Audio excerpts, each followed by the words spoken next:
The Elbaf arc has officially started, and we got another amazing chapter from Oda full of new mysterious details. The chapter begins with the giants and the Straw Hats. It was revealed that the alcohol they were drinking is an absinthe called Green Fairy, which is an actual drink, and it's pretty strong. One of the giants even mentioned that it causes hallucinations. Before we talk about Shanks and Blackbeard, let's finish the Straw Hats part. At the end of the chapter, we see that the Straw Hats are separated. Nami wakes up and finds herself in a huge room made of Lego pieces. She's wearing a Viking warrior outfit and carrying a sword. Who kidnapped Nami? I'm sure it's Loki, and I believe this could very well be one of his tricks since he is known as the trickster. In Norse mythology, Loki is a complex figure. He is neither wholly good nor wholly evil, but acts as a trickster who disrupts the order of the gods. Loki of Elbaf is known to be the prince of the giants, and the fact that he shares a name with the god of mischief suggests that he may embody some of Loki's qualities from Norse mythology. Why is Nami in that Lego room? Lego was first made in Denmark, and the Vikings originated from Scandinavia. It's likely that we'll see more parallels not only with Norse mythology but with Scandinavian culture overall. Either it's an actual human-sized Lego house made for people and Nami is like a doll in it, or Loki used one of his tricks and Nami is hallucinating right now. Despite his trickery, Loki shows loyalty at times, especially to those he holds dear, like the gods or his people. From this, I can tell that Prince Loki in One Piece will be devoted to his people, and I believe that once he meets Luffy and learns he is the sun god Nika, he'll be very happy to meet him, as Nika is the god the giants of Elbaf worship. Why did Loki capture Nami? I believe he fell in love with her just like he fell in love with Lola. One day, Lola had a surprise suitor who claimed it was love at first sight. It was none other than Prince Loki of Elbaf, the land of the giants. Nami was the one hearing the story. Oda seems to have set this up for several chapters. Loki seems to be childish, so it's another love at first sight situation for him, and Nami will be his obsession in this arc. This setup echoes Gulliver's Travels, where a traveling box is created to carry Gulliver, making him transportable by giants. Motifs of drinking from little bottles, characters appearing smaller in scale, and possibly being transported to a mysterious childlike place also sound like Alice in Wonderland. The Egghead arc mirrors Sabaody, and I think this continues. The Straw Hats were separated after Sabaody, and they were separated again after Egghead. Boa fell in love with Luffy after Sabaody, and now most likely Loki has fallen in love with Nami. During that time, Blackbeard captured Ace, and now he has captured Garp.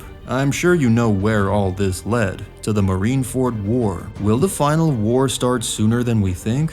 Oda is clearly cooking something. Another thing I noticed is that the crew members who got separated were the same ones who had the X tattoo on their arms in Alabasta. This could potentially set up a reunion with Vivi very soon, and I think it's the perfect time for that. How long will Vivi and Wapol stay in the air? Also, Vivi was with the Straw Hats during the Little Garden arc, so reuniting with the Giants will be cool as well. Before we talk about the most interesting part of this chapter, Blackbeard, let's talk about Shanks and Bartolomeo. Bartolomeo might be the most loyal person to Luffy. He didn't even hesitate and was ready to die for him. Luckily, there was no poison in that bottle, it was a loyalty test. But anyway, the Shanks pirates are ruthless. Shanks annihilated Kid with divine departure. Lucky Roo is the first character to ever kill someone in One Piece. Ben Beckman cut off Kid's arm, and Yasopp destroyed Bartolomeo's ship like it was nothing. But, of course, Bartolomeo is still alive. Shanks was happy that someone was so dedicated to Luffy. He didn't even speak about it in the past tense. Also, Yasopp is the greatest sniper in the world. He once boasted that he was capable of shooting the antennae off an ant from 100 feet away without harming the rest of it. Luffy also stated that he had never seen him miss a shot, so Yasopp probably destroyed their ship without causing any further harm. Bartolomeo's crewmates will save him from the water. I think it's time for Shanks and Luffy to meet again. Shanks wanted to deal with the Bartolomeo situation before meeting Luffy, and now he's finally dealt with it. Luffy may get angry at Shanks for hurting his friend, and this could set up a duel between them. After all, Luffy learned to protect his friends from Shanks. Regardless, Bartolomeo is the GOAT of this chapter for drinking the poison that was intended to kill Luffy. Now let's talk about the Blackbeard pirates. Teach is very happy that Kuzan caught Garp, but is Kuzan really on Blackbeard's side? Oda drew all of the admirals in a similar pose, and they were all facing their enemies. It wouldn't be surprising to suggest that Kuzan might be a double agent. Kuzan secretly supported Garp, but was ready to sacrifice him to gain Teach's trust for his own goals. We finally saw Laffitte. What business do he and Blackbeard have with Umit, the shipping king? For those who don't know, Deep Ocean Current Imit is a shipping magnate and one of the emperors of the underworld. We saw him at Big Mom's party. If we go back in time a bit to chapter 803, we're reminded of the revolutionaries' concerns about the weapons trafficking network. This was a major part of the setup of the sabotage of supply chains that we're seeing now. In that same chapter, we also saw that Burgess had discovered the Revolutionary Army's secret base at Baltigo by stowing away on their ship. When he made contact with the crew, it was Shiryu and Laffitte who answered. Is it possible that since then Laffitte has infiltrated the Revolutionary Army and, in doing so, kept tabs on their actions concerning the trafficking of weapons and the world government's supply networks? From what we've seen of him before, he definitely seems capable of this. If he was able to join the Shichibukai meeting at Marijua without anyone noticing, following the Revolutionary Army wouldn't be a problem for him. But what benefit does it bring? What preparations are being made, and why does it concern Umit, the shipping king of the underworld? As the shipping king, Umit likely played a central role in the world government's supply of food, as well as the weapons trafficking network. We even saw some of this back in Dressrosa. This would explain why the Revolutionary Army is now sabotaging his trading headquarters. However, there may be something else that Umit possesses that has caught Blackbeard's interest. If we go back to Kuma's and Kizaru's flashbacks, we saw that Umit was involved in the construction of Egghead's laboratory. This could mean that Umit likely has copies of the original design blueprints for Egghead. Going back to Whole Cake Island, it was also mentioned that Big Mom was able to obtain copies of the blueprints for Punk Hazard. I had previously thought that the most likely source of these blueprints that Big Mom obtained would have been a gift from Kaido, as he was previously a prisoner at Punk Hazard. However, it's possible that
build a lab like Egghead, search for the ancient weapons, get another powerful devil fruit, search for the man marked by flames, or invade Marijua. Any of these options will make him even more powerful and bring him closer to obtaining the One Piece. That's it for today. If you want to know more about Blackbeard's future plans, you can watch this video right here. Thanks for watching.